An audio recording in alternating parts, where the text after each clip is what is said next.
اعوذ باللہ من الشیطان الرجیم بسم اللہ الرحمن الرحیم الحمد للہ الذی جعل کمال دینہ و تمام نعمتہ بولایۃ علی بن ابی طالب علیہ السلام والصلاة والسلام علی سید الانبیاء والمرسلین وآلہ الطیبین الطاہرین المعصومین، اما بعد فقد قال امیر المومنین علی بن ابی طالب علیہ السلام بسم اللہ الرحمن الرحیم او کشف عنہم محجوب الغطاء لقا وقد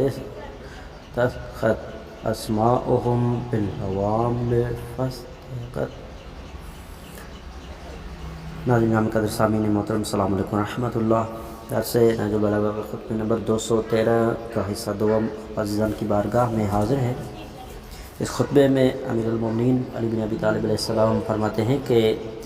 یا تیرے اور ان کے درمیان سے تیرے لیے وہ پردے ہٹا کر ان کی حالت دکھائی جائے جو انہیں حجاب میں رکھی ہوئی ہے، تو تم دیکھو گے کہ کیڑوں نے ان کے کانوں کو چاٹ کر انہیں بہرا کر ڈالا ہے، اور یہ کہ ان کی آنکھیں مٹی کا سرما لگا کر بے نور ہو کر اندر کو دھنس چکی ہے، اور ان کی کینچی کی طرح چلنے والی زبانیں شعلہ باری کر کے ان کے منہ اور دہن کے اندر پارا پارا ہو چکی ہے، اور ان کے دل ان کے سینوں میں بیدار و چوکس رہ کر مردہ اور بے حس و حرکت ہو چکے ہیں، اور ان کے تمام اعضاء و جوڑ و بند میں نئی نئی خرابیوں نے تباہی مچا کر انہیں محیب صورت میں بدل دیا ہے،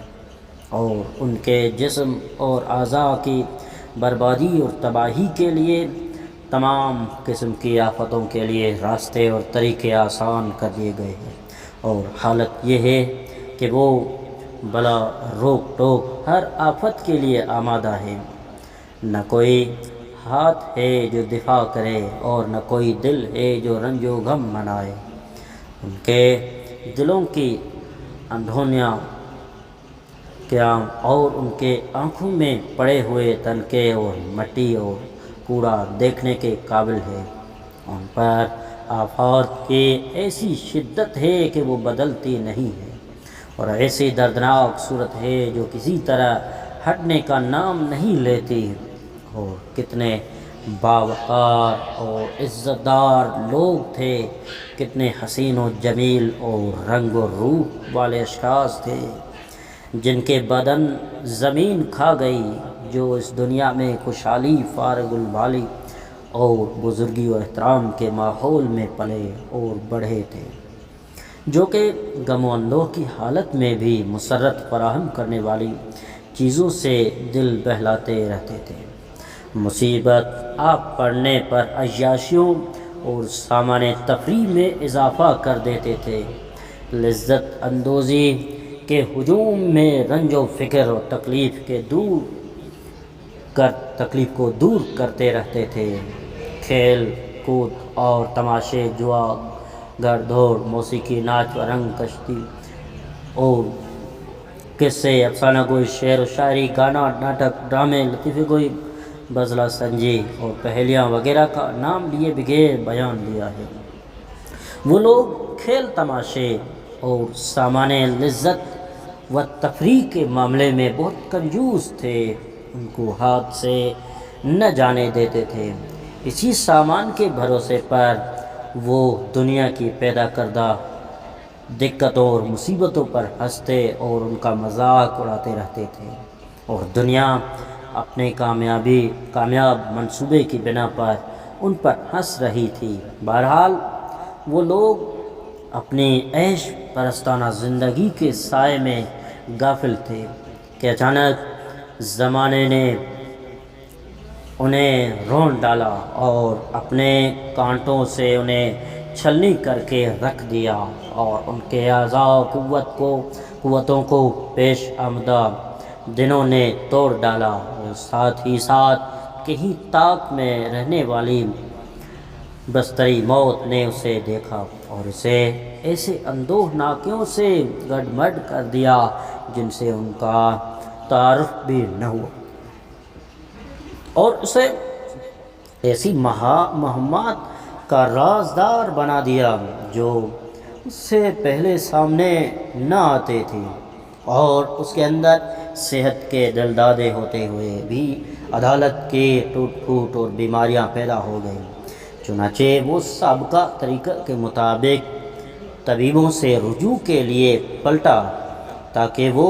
اسے ڈالی ہوئی عادت کے مطابق اس میں پیدا شدہ گرمی کو ٹھنڈی دواؤں سے دور کرے اور سردی کو گرم دواؤں سے تسکین پہنچائے، مگر ٹھنڈی دواؤں نے گرمی دور کرنے کے بجائے اسے اور بھڑکا دیا، اور گرم دواؤں نے ٹھنڈ دور کرنے کے بجائے سردی میں ہیجان پیدا کر دیا، اور طبیعتوں اور مزاجوں کے مطابق دی جانے والی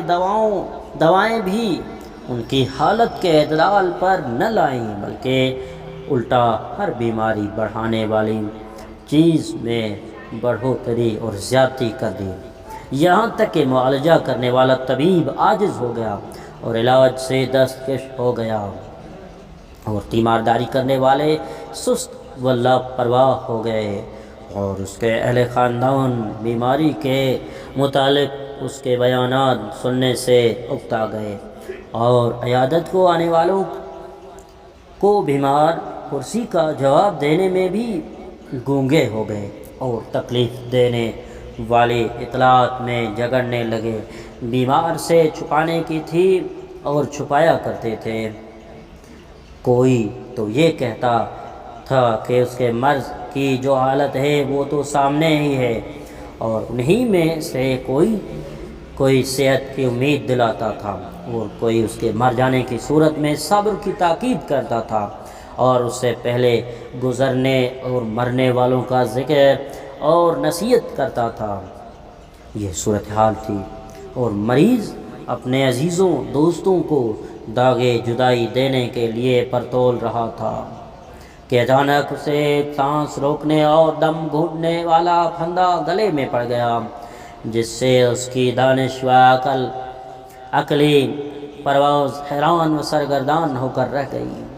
اس کی زبان ہلکی تری خشک ہو کر زبان اینٹ کر رہ گئی۔ بہت سے اہم سوالات تھے جن کے جوابات کو وہ خوب جانتا تھا، مگر زبان نے حرکت کرنا چھوڑ دیا، اور وہ کسی بھی سوال کا جواب دینے سے قاصر ہو گیا۔ اس کے قلب کو غم و الم میں مبتلا کرنے والی بہت سی دردناک آوازیں اس کے کانوں میں آئیں، مگر وہ جواب کے معاملے میں بہرا ہو کر رہ گیا تھا، اور کچھ آوازیں ایسے بزرگوں کی تھیں جن کا وہ احترام کرتا تھا،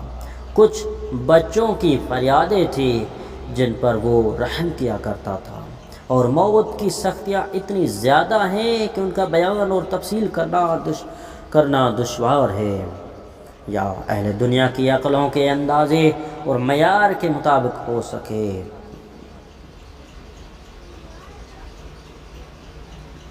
تمہیں آسودہ حال کرنے والی تمام چیزوں کے حصول کے دھن نے اس وقت تک الجھائے رکھا جب تک کہ تمہیں قبروں کی زیارت نہ ہو گئی۔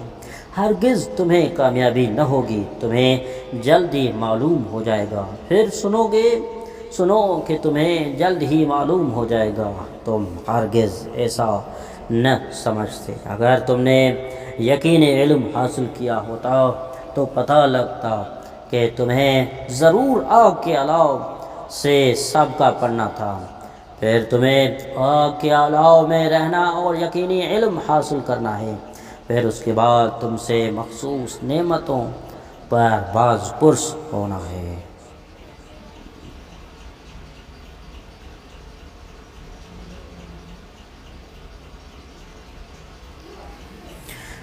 السلام علیکم ورحمۃ اللہ وبرکاتہ۔